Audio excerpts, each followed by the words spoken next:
Good evening, welcome to India 360. నేను Rajeshwari. Rolex ఇది luxury watch. చాలామందికి దీని పేరు తెలిసే ఉంటుంది.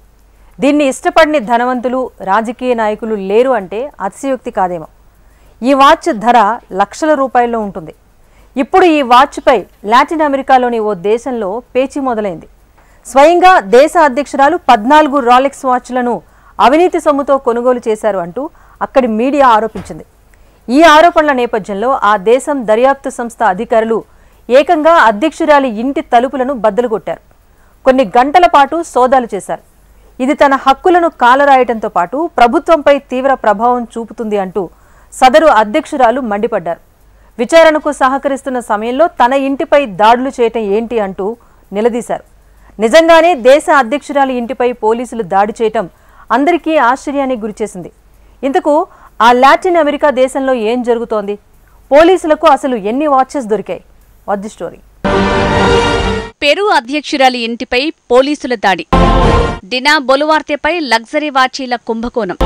పెరూను ముంచేస్తున్న రాజకీయ సంక్షోభం. పెరు వాయువ్య దక్షిణ అమెరికా దేశం. 1430లో ఇంకా రాజ్యానికి సంబంధించిన కోట ఉన్న మాచుపిచు ఎంతో ఫేమస్. ఇంకా రాజ్యంలోని చివరి పట్టణంగా చరిత్రకారులు చెప్తున్నారు. ఆండీస్ పర్వతాల్లోని మాచుపిచు నేటి ఆధునిక నాగరికతకు చిహ్నంగా వ్యవహరిస్తున్నారు. మాచుపిచు ప్రపంచ ప్రఖ్యాత పర్యాటక ప్రాంతంగా పేరుగాంచింది. కానీ మరో విషయంలో పెరు పేరు మాత్రం అంతకంటే దారుణంగా మారుమోగుతోంది. అదేదో కాదు, ఆ దేశంలో నెలకొన్న రాజకీయ సంక్షోభమే. ఈ లాటిన్ అమెరికన్ దేశంలో గత 8 ఏళ్లలో 6 అధ్యక్షులు మారారంటే అక్కడ రాజకీయంగా ఎంత దారుణమైన పరిస్థితులు నెలకొన్నాయో ఇట్టే అర్థం చేసుకోవచ్చు. పెరూలో యునైటెడ్ కింగ్డమ్కు చెందిన కన్జర్వేటివ్ పార్టీకి ఘోరమైన చరిత్ర ఉంది. చివరి 5 అధ్యక్షులు కనీసం 2 ఏళ్లు కూడా పదవిలో కొనసాగలేరు. వారంతా న్యాయపరమైన ఇబ్బందులను ఎదుర్కొంటున్నారు. అలాంటి ఇబ్బందులనే ప్రస్తుతం అధ్యక్షురాలు డినా బొలువార్తేకు కూడా తప్పలేదు. 2 రోజులుగా ఆ దేశంలో నాటకీయ గందరగోళ పరిస్థితులు నెలకొన్నాయి. అత్యంత టాప్ దర్యాప్తు బృందానికి చెందిన 20 మంది ఉన్నతాధికారులు ఓ ఇంటి తలుపును పగలగొట్టి లోపలికి ప్రవేశించారు. నిజానికి ఇది అసాధారణమైన చర్య. ఎందుకంటే ఆ ఇల్లు ఏ స్మగ్లర్దో, గ్యాంగ్ నాయకుడిదో కాదు. అది స్వయంగా దేశ అధ్యక్షురాలి ఇల్లు. సింపుల్గా చెప్పాలంటే పెరువియన్ పోలీసులు అధ్యక్షురాలి నివాసంపైనే దాడులు చేశారు. తాను దర్యాప్తు కార్యాలయానికి తన న్యాయవాదులతో హాజరయ్యానని, దర్యాప్తునకు సహకరిస్తున్నానని అధ్యక్షురాలు డినా బొలువార్తే తెలిపారు. పోలీసుల చర్యలు ఏకపక్షంగా దుర్వినియోగం చేసేలా ఉన్నాయని విమర్శించారు. పోలీసుల దాడులు తన కుటుంబ హక్కులను ప్రభావితం చేస్తున్నాయని, పరిస్థితి తీవ్రంగా ఉందని ఆవేదన వ్యక్తం చేశారు. ఇది దేశ పాలనను కూడా ప్రభావితం చేస్తోందని మండిపడ్డారు. అధ్యక్షురాలిపై క్రమ పద్ధతిలో పోలీసులు దాడి చేసినట్టు ఆరోపించారు. తాను వ్యవస్థాపరమైన దాడులకు గురవుతున్నట్టు డినా వాపోయారు. దేశ అధ్యక్షురాలి ఇంటి తలుపులను పోలీసులు ధ్వంసం చేసి లోపలికి వెళ్లటం మీరు ఏ దేశంలోనైనా చూశారా? ఇలాంటి సమయంలో అధ్యక్షుల రక్షణ దళం లేదా సీక్రెట్ సర్వీస్ సిబ్బంది ఏకంగా యుద్ధాన్నే ప్రకటిస్తారు.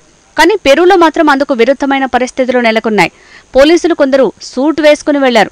వారంతా దర్యాప్తు కార్యాలయానికి చెందిన అధికారులుగా తెలుస్తోంది.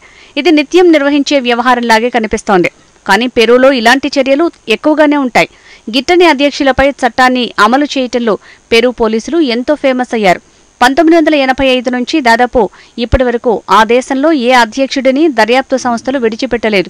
చాలామంది పదవీకాలం ముగిసిన అనంతరం దేశం విడిచి పారిపోయారు. మరికొందరు మాత్రం జైళ్లలో మగ్గుతున్నారు. ప్రధానంగా మాజీ అధ్యక్షులు ఎక్కువగా విచారణలను ఎదుర్కొంటున్నారు. గత అధ్యక్షుడు పెద్రో కాస్టిల్లో కూడా అవినీతి ఆరోపణల్ని ఎదుర్కొన్నాడు. అతడు అధ్యక్షుడిగా ఉన్నప్పుడు డినా బొలువార్తే ఆ ఉపాధ్యక్షురాలుగా ఉన్నారు. 2022లో పెద్రో కాస్టిల్లో అభిశంసనకు గురయ్యారు. దీంతో అతడు స్వీయ తిరుగుబాటుకు యత్నించాడు. అతడు పార్లమెంటును రద్దు చేసి అధికారాన్ని మొత్తం తన గుప్పిట్లో పెట్టుకునేందుకు యత్నించాడు. కానీ పెరువియన్ పోలీసులు మాత్రం అతన్ని వదిలిపెట్టలేరు. అధ్యక్షుడు పెద్రో కాస్టిల్లోను అరెస్టు చేసి జైల్లో పెట్టారు. అప్పటి నుంచి అతడు కారాగారంలోనే మగ్గుతున్నారు. అనంతరం డినా బొలువార్తే అధ్యక్షురాలిగా ఎన్నికయ్యారు. అయితే డినాకు ఏమాత్రం ప్రజాదరణ లేదు. అవినీతి నాయకుడికి మాజీ డిప్యూటీ. పెద్రో కాస్టిల్లో తిరుగుబాటుకు ఆమె సహకరించారు. డినా అధ్యక్ష బాధ్యతలను స్వీకరించిన అనంతరం పెరూలో దేశవ్యాప్తంగా నిరసనలు వ్యక్తమయ్యాయి. ప్రజా ఆందోళనలను ఉక్కుపాదంతో డినా అణిచివేశారు. ప్రస్తుతం మారణ హోమం, మానవత్వాన్ని మంటగలిపే నేరాలకు పాల్పడినట్టు ఆమె ఆరోపణల్ని ఎదుర్కొంటున్నారు. దీంతో అధికారం చేపట్టిన నాటి నుంచి ఆమె తీవ్రమైన ఒత్తిడిని ఎదుర్కొంటున్నారు. తాజాగా పోలీసులు చేసిన దాడి ఆమె చేత రాజీనామా చేయించేందుకు మరో ప్రయత్నంగా కనిపిస్తోంది. కానీ ఈసారి కేసు అంతా తీవ్రమైంది కాదు.